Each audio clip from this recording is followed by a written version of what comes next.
சுபாஷ் சந்திரபோஸ் கைது. அக்டோபர் 25, 1924 அன்று பிரிட்டிஷ் அதிகாரிகள் சுபாஷ் சந்திரபோஸை கைது செய்து எந்தவித விசாரணையும் இன்றி 2 ஆண்டுகள் சிறையில் அடைத்தனர்.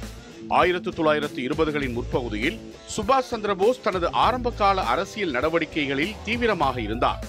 இவர் வங்காளத்தின் தலைசிறந்த சுதந்திர போராட்ட வீரரும் சுராஜ் கட்சியின் தலைவருமான CR தாஸின் சீடராக இருந்தார்.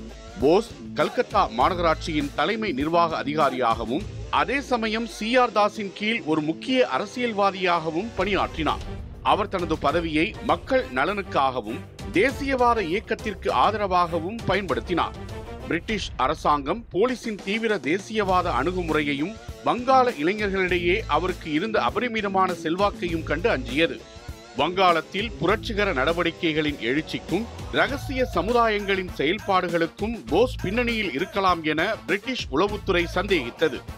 அவர் பிரிட்டிஷ் ஆட்சிக்கு எதிராக இளைஞர்களை திரட்டுகிறார் என்று அவர்கள் அஞ்சினர்.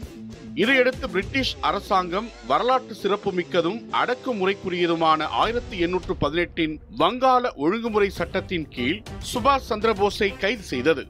எந்தவித விசாரணையோ குற்றப்பத்திரிகையோ இல்லாமல் ஒருவரை கைது செய்யவும் சிறையில் அடைக்கவும் ஆளுநருக்கு இந்த சட்டம் அதிகாரம் அளித்தது. கைது செய்யப்பட்ட பிறகு போஸ் முதலில் கல்கத்தாவில் உள்ள அலிப்பூர் மத்திய சிறையில் அடைக்கப்பட்டார். பின்னர் அவரை வங்காளத்தில் இருந்து பிரிக்கும் நோக்குடன் பர்மாவில் உள்ள மாண்டலே சிறைக்கு மாற்றினர். சுபாஷ் சந்திரபோஸ் கிட்டத்தட்ட 2 ஆண்டுகள் அங்கு சிறைவாசம் அனுபவித்தார். போஸின் இந்த கைது ஆங்கிலேய அரசின் அடக்குமுறை மனப்பான்மையையும் விசாரணையின்றி தலைவர்களை முடக்க அவர்கள் பயன்படுத்திய கொடூர சட்டங்களையும் வெளிப்படுத்தியது. ஆனால் இந்த அடக்குமுறைகள் போஸின் வீரியத்தை குறைக்காமல் அவரது தியாக உணர்வை இந்திய மக்களிடையே இன்னும் ஆழமாக பதிய வைத்தது. இது இந்திய சுதந்திர இயக்கத்தில் சுபாஷ் சந்திரபோஸின் நிலையை மேலும் வலுப்படுத்திய நிகழ்வாகவே அமைந்தது.